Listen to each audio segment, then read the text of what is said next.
Jason here, bloodchurch.org, coming to you today. God bless each and every one of you. If you're new to the channel, subscribe. Love to have you. Comment below. Would love to hear your thoughts on the video or anything else going on in your life. Of course, if it's a more personal message, you can email me if you go to bloodchurch.org and hit the contact us button. I will personally get back to you within 24 hours. So God bless. I'm going to look at Matthew chapter 12.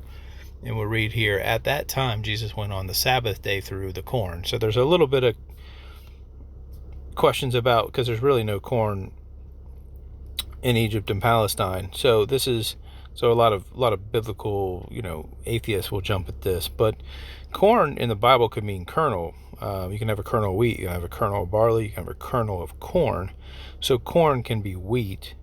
If you look at Genesis 41:5-7, Mark 4:26-29, where you have ears of corn and corn in the ear, in those verses the word corn does not refer to a kernel at all. So it's a little different here, but just a quick little point there. And what did he do? On the Sabbath he plucked it and he ate it. And when the Pharisees saw it, they said unto him, Behold, thy disciples do that which is not lawful to do upon the Sabbath day. And then here's Jesus talking. But he said unto them, Have you not read what David did when he was and hungered, and they that were with him? All right, so what happens here in verse 3? What are we talking about? So 3-11 is really just a great set of verses. Jesus Christ is likening himself to David in exile here in verse 3. David was anointed to be king as a teenager. You can see that at 1 Samuel 16:13.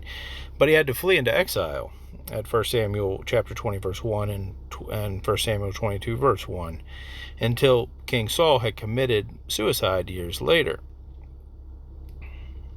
And so in Matthew here, Christ has already been anointed the king. But the Jews rejected him and tried to kill him like Saul tried to kill David. So anyway, just sort of an interesting nugget there. Verse 4, how he entered into the house of God and did eat the showbread, which was not lawful for him to eat, neither for them which were with him, but only for the priests. So that's what King David did, which was also unlawful, according to the laws of the Jews. All right, verse 5, or have you not read in the law how that on the Sabbath days the priests in the temple profane the Sabbath and are blameless?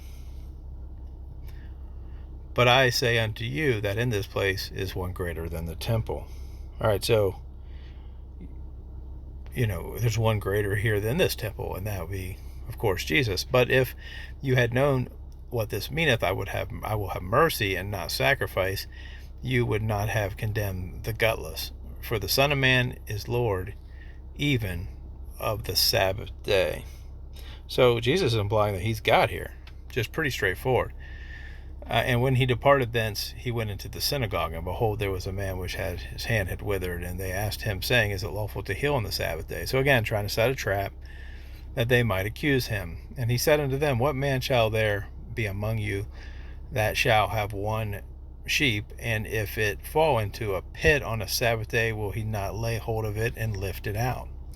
Verse 12, how much then is a man better than a sheep? Wherefore it is lawful to do well on the Sabbath days. All right, so he's saying, hey, why not help this person?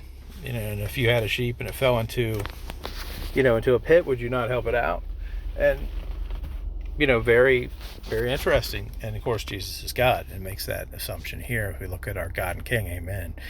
And we as Christians, in this church age, we see people that are naysayers and people that are non-believers and atheists and the like, and this kind of gutless talk and this kind of degrading talk is pretty normal. So anyway, God bless. Hope you enjoyed the video and have a great day.